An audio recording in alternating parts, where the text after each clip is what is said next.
Hi, my name is Cheryl Marinsky. I'm a speed skating coach, and I also wear another hat as well. I'm also a member of the advisory board for ThinkFirst in Ottawa. We are an injury prevention organization that looks into prevention injuries for brains and for spinal cords. What we're going to do today is we're going to talk about how to properly adjust a helmet. And a speed skating helmet follows the same adjustment rules as any other helmet. It's what we call our 2V1 rule, and we're going to step you through the process right now. So the first thing is, we need to get our helmet. When you're buying a helmet for the first time, you want to put it on your head. And there's a couple things that you want to look out for. So, when you put it on the head, we want to make sure that the helmet doesn't go too far down to the brow. If we put our helmet on the head and it goes down too far, that tells us that the helmet is too big. And that will impede our visibility. The next thing is we want to check to make sure that the helmet is not sitting too far back on the head. If the helmet goes this far back before you make any adjustments, then you know the helmet is too small. So the ideal helmet will fit level on the head once you adjust it, put it on, and you can adjust to see that there's 2 fingers of space from the brow to the brim of the helmet. So this is about the right size for Tassie or coordinated with ThinkFirst. The next thing is if you want to adjust the simple lock on the back of the helmet to make sure that it secures the helmet to your head and that keeps the helmet level on the head. The next step in our process is the straps that are along the side here. These straps along the side secure the back of the helmet to the head in the event of a fall. So you want to make sure that these side buckles are raised up to just under the earlobe in such a way that it doesn't fold the ear or rub against the ear. So we're going to adjust these buckles, these straps, so that it's right under the lobe. And you can see from here, this buckle is right under the ear on this side.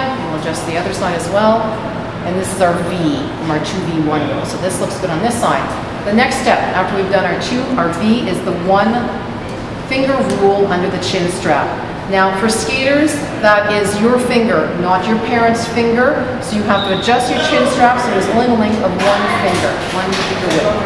So we're going to adjust Tassie's chin strap. Shorten it up. The thing to note with these buckles with time is that they can get a little bit loose. So to keep them secured in place, you can wrap a rubber band around the end so it keeps them in the right position. The other recommendation that we make to skaters is that after they take their helmets off, that they buckle the helmet again, because that'll prevent the helmet from twisting. As you can see, this is still too large, so we have to continue to do these mild adjustments. It can take about 10 to 15 minutes to adjust a helmet. But once it's done for the next little while. The other thing that you should note is that helmets are recommended to be worn by manufacturers for about 5 years, not beyond that period of time, because it generally coincides with the length of time that children have a growth spurt. That's still a little bit too loose, so we need to adjust that a little bit more.